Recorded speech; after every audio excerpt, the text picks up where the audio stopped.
For today's video, mag-iihaw tayo ng pampano at gagawa tayo ng ensiladang talong. At simulan na natin. Iihaw ng 5 to 7 minutes ang pampano at isabay na rin natin yung talong. Pinatanggal ko na nga pala sa palengke yung mga bituka ng pampano. Tapos nahugasan ko na rin, kaya malinis na yan. At nilagyan ko lang ng asin magkabilang side.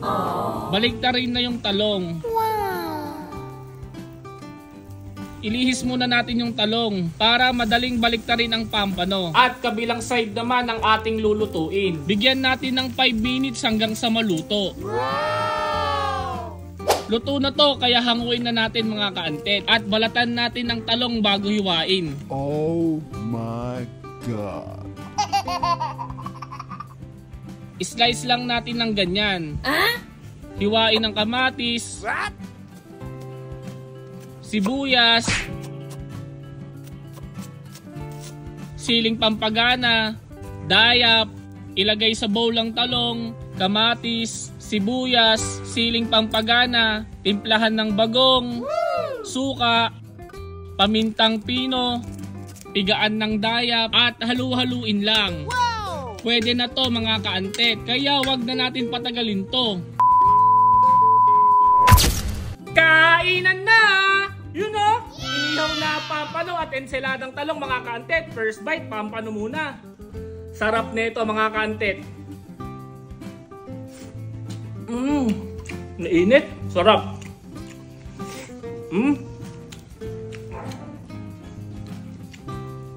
Saka ensiladang talong, pagsabayin natin.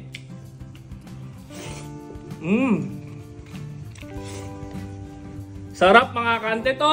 Para sa inyo. Ensiladang talong. Kanin. Kaba ng pampano. Oh. Kalahating kilo to mga kaantet. Oh.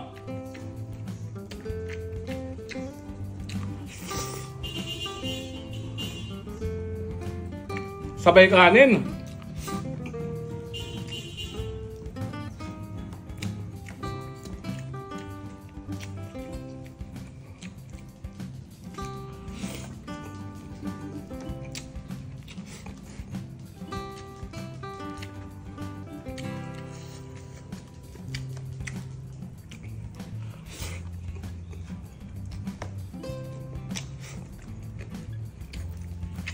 Taba ng pampano.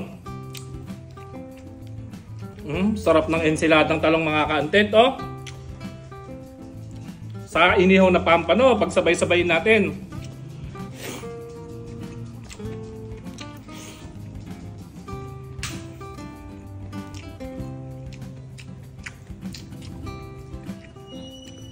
Tamis.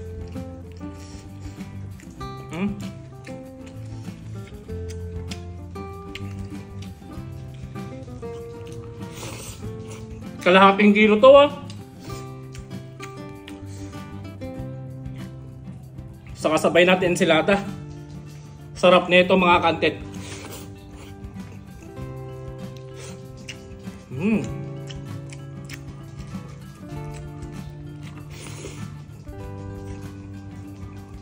Panalo.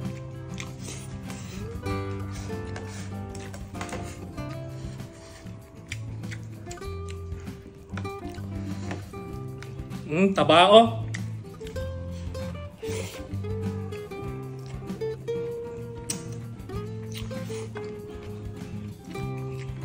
Kain tayo mga kaantet.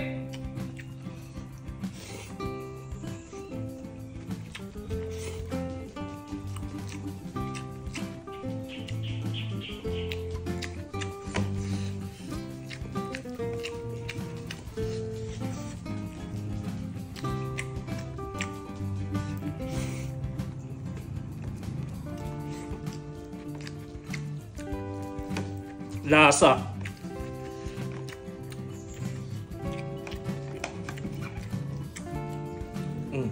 Para sa inyo mga kaantet,